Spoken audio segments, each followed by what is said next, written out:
Pompeii's last day, the eruption that froze time. On the morning of August 24th, in the year 79 A.D., the Roman city of Pompeii awakened to what seemed like an ordinary day. Merchants opened their shops along bustling stone streets, bakers fired their ovens, and families gathered in their homes, decorated with vibrant frescoes.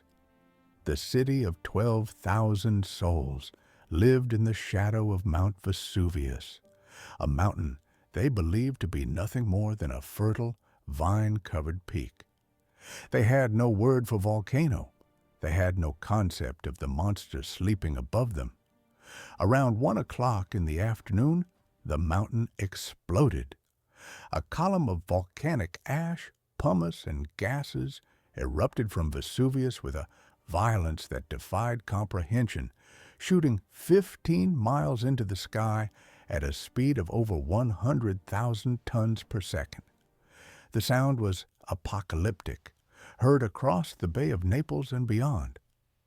The blue Mediterranean sky turned to midnight in an instant.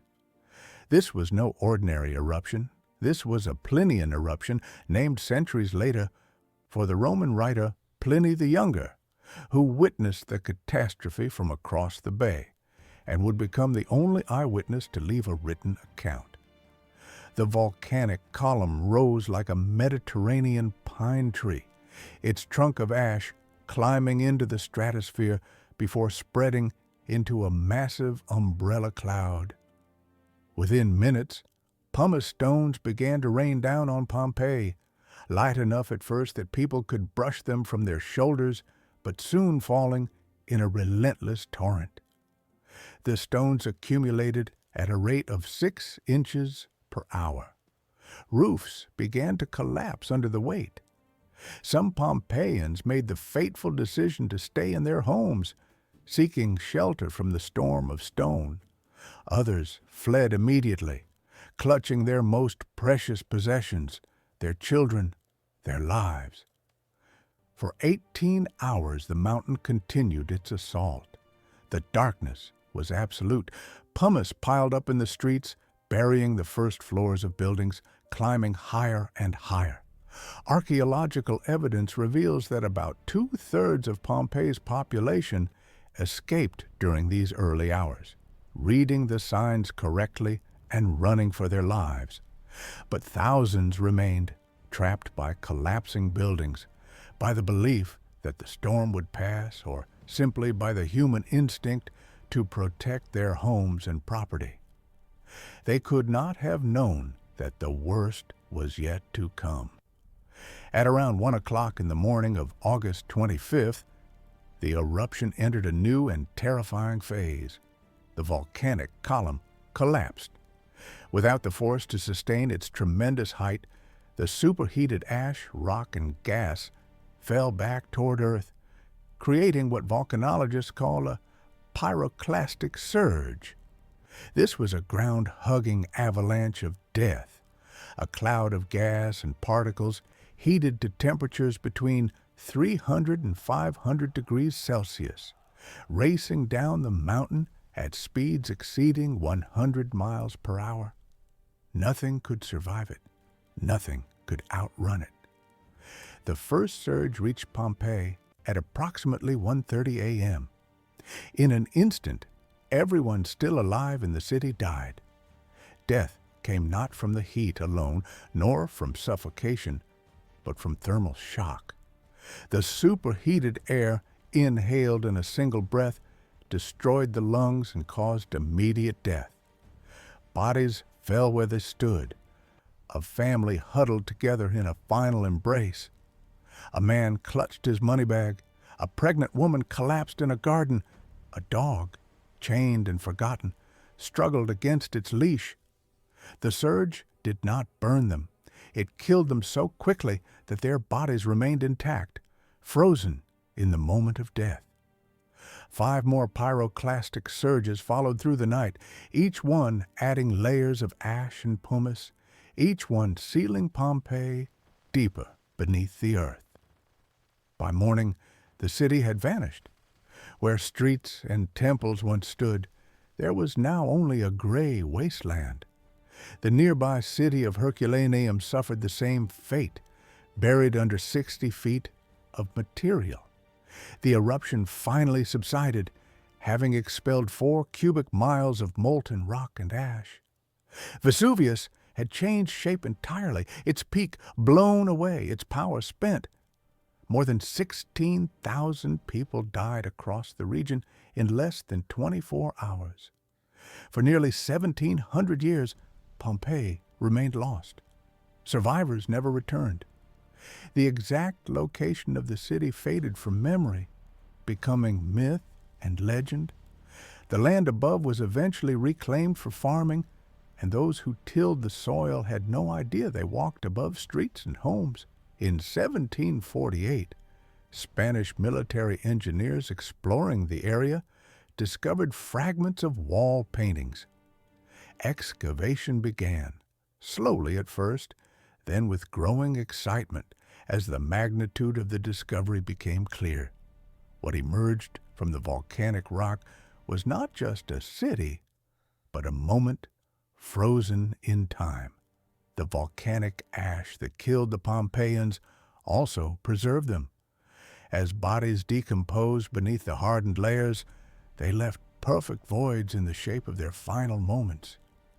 In the 1860s, Italian archaeologist Giuseppe Fiorelli developed a technique of pouring plaster into these voids, creating casts of the victims. What emerged were not skeletons, but human beings, their clothing, their expressions, their last seconds of life preserved in heartbreaking detail. A mother sheltering her child, citizens covering their faces against the burning air, strangers who died side by side, united in their final terror. Pompeii offered something no other archaeological site could provide, a complete snapshot of Roman daily life. The volcanic materials that buried the city created an oxygen-free environment, preserving organic materials that would normally decay. Wooden furniture, food, fabric, even a loaf of bread remained intact. Graffiti on walls revealed the thoughts, jokes, and advertisements of ordinary people. One inscription reads, "Successus the weaver loves Iris the innkeeper's slave girl, but she does not care for him." Another advertises gladiatorial games. Political slogans support local candidates. Love declarations, insults, and price lists cover the walls, giving voice to people silenced for 2,000 years. The city that emerged told stories of remarkable sophistication. Homes featured running water and advanced heating systems. Streets were lined with taverns, bakeries, and shops, selling everything from fish sauce to jewelry. The walls were covered in elaborate frescoes depicting myths, landscapes, and daily scenes. Public buildings included 2 theaters, an amphitheater that could seat 20,000 spectators, multiple bathhouses with hot and cold rooms, and a forum for political and commercial life. This was not a primitive society. This was a complex, vibrant civilization destroyed at the height of its prosperity. The bodies frozen in ash reveal the diversity of Pompeii's population. Wealthy patricians died in their grand villas with columns and gardens. Slaves died in the quarters where they worked. Gladiators died in their barracks, some still chained. The remains of a gladiator were found with the imprint of his armor still visible, his hand reaching outward. Jewelry suggests the presence of visitors from across the empire. Chemical analysis of skeletons shows diets ranging from fish and vegetables for the poor to meat and imported delicacies for the rich. In death, the hierarchy of life was laid bare. Modern scientific techniques continued to reveal new secrets.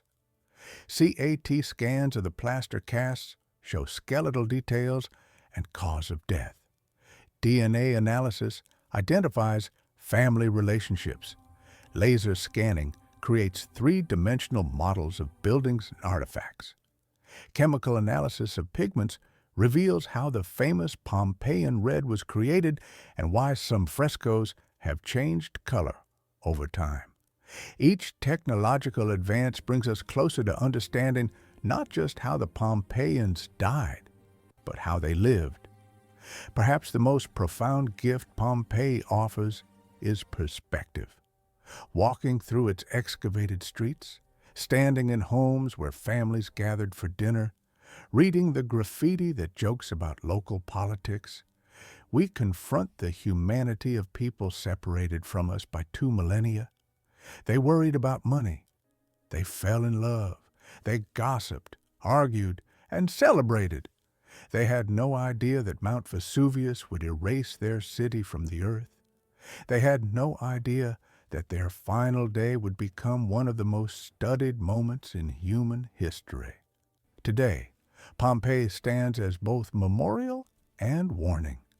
Mount Vesuvius remains an active volcano, and 3 million people now live in its shadow around modern Naples. The mountain last erupted in 1944, and volcanologists monitor it constantly, knowing that it will erupt again. The people of Pompeii believed they were safe. They were wrong. The ash that buried them also gave them immortality, preserving their lives in detail no written history could match. In the ruins of catastrophe, we find an unexpected gift, a window into the past so clear we can almost hear the voices of the dead calling to us across the centuries, reminding us that life is precious, time is fleeting, and even the mightiest cities can vanish in a day.